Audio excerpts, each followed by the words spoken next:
இடைத்தேர்தல் நடைபெறவுள்ள ஆர்கே நகர் தொகுதியில் போட்டியிடும் வேட்பாளர்களின் இறுதிப் பட்டியல் இன்று மாலை வெளியிடப்பட உள்ளது. இதுகுறித்த கூடுதல் தகவல்களை செய்தியாளர் ராஜாவிடம் கேட்கலாம்.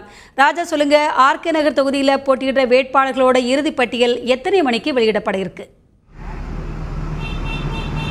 ஆர்கே நகர் சட்டமன்ற தொகுதி இடைத்தேர்தல் வரும் 27ஆம் தேதி நடைபெறுகிறது. இந்த தேர்தலில் போட்டியிடும் வேட்பாளர்களுடைய வேட்புமனுக்கள் மீதான பரிசீலனை நேற்று முன்தினம் 11ஆம் தேதி நடைபெற்றது.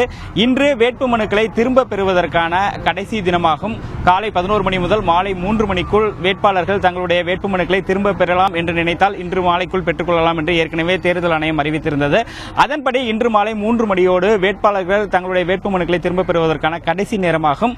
அதன் பிறகு 6 மணிக்குள் மொத்தம் இந்த தொகுதியில் மொத்தம் எத்தனை வேட்பாளர்கள் போட்டியிடுகிறார்கள் என்ற விவரங்களும் இறுதி வேட்பாளர் பட்டியலும் வெளியிடப்படும். அடுத்ததா, அதிமுக, இந்திய கம்யூனிஸ்ட் கட்சிகள் தவிர பிற வேட்பாளர்களுக்கான தேர்தல் சின்னங்கள் எப்போ ஒதுக்கப்பட இருக்கு? கண்டிப்பா இந்த ஆர்கே நகர் தொகுதி சட்டமன்ற இடைத்தேர்தலுக்கான சின்னங்கள் என்று பார்க்கும் பொழுது அஇஅதிமுக மற்றும் இந்திய கம்யூனிஸ்ட் ஆகிய 2 கட்சிகள் மட்டுமே தேர்தல் ஆணையத்தால் அங்கீகரிக்கப்பட்ட கட்சிகள்.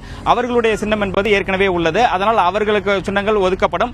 அதன் பிறகு போட்டியிடுகின்ற சுயேட்சைகள் மற்றும் பிற அமைப்பினருக்கு மாலை 3 மணியோடு இந்த வேட்பாளர்கள் தங்களுடைய வேட்புமனுக்களை திரும்ப பெறுவதற்கான கடைசி நேரம் முடிந்த பிறகு மாலை 6 மணிக்குள் அவர்களுக்கான சின்னங்கள் கண்டிப்பாக ஒதுக்கப்படும் என்று தேர்தல் ஆணையம் தெரிவித்துள்ளது.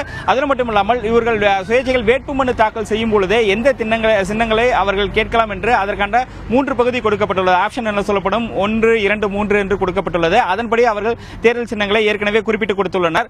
ஒரே சின்னத்தை ஒன்றுக்கும் மேற்பட்டோர் கேட்டால் அவர்களுக்கு முன்னுரிமை அடிப்படையில் தேர்தல் சின்னம் ஒதுக்கப்படும் என்று தேர்தல் ஆணையம் அறிவித்துள்ளது.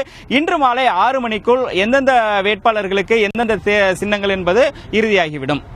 அடுத்து, ஆர்கே நகர் தொகுதியில் போட்டியிடுகின்ற முதலமைச்சர் ஜெயலலிதா தன்னுடைய பிரச்சாரத்தை எப்போ மேற்கொள்ள இருக்காங்க? இந்த ஆர்கே நகர் தொகுதியை பொறுத்தவரை இதுவரையில் அரசியல் கட்சி என்று பார்க்கும் பொழுது அஇஅதிமுக மற்றும் இந்திய கம்யூனிஸ்ட் ஆகிய 2 கட்சிகள் மட்டுமே இங்கு போட்டியிடுகின்றன.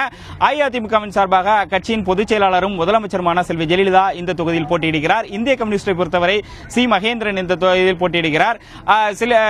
நேற்று சி மகேந்திரனுக்கான இந்திய கம்யூனிஸ்ட் கட்சியின் வேட்பாளர் அறிமுக கூட்டம் நடந்தது. அதில் அவர் அறிமுகம் செய்யப்பட்டு இன்று மதியம் அவர் பிரச்சாரத்தை மேற்கொள்கிறார்.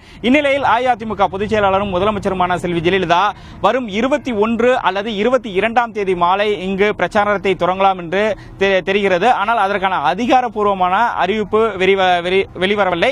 21 அல்லது 22 ஆகிய 2 தினங்களில் ஏதோ ஒரு நாள் அவர் இந்த தொகுதியில் பிரச்சாரத்தை தொடங்குவார் என்று தெரிகிறது.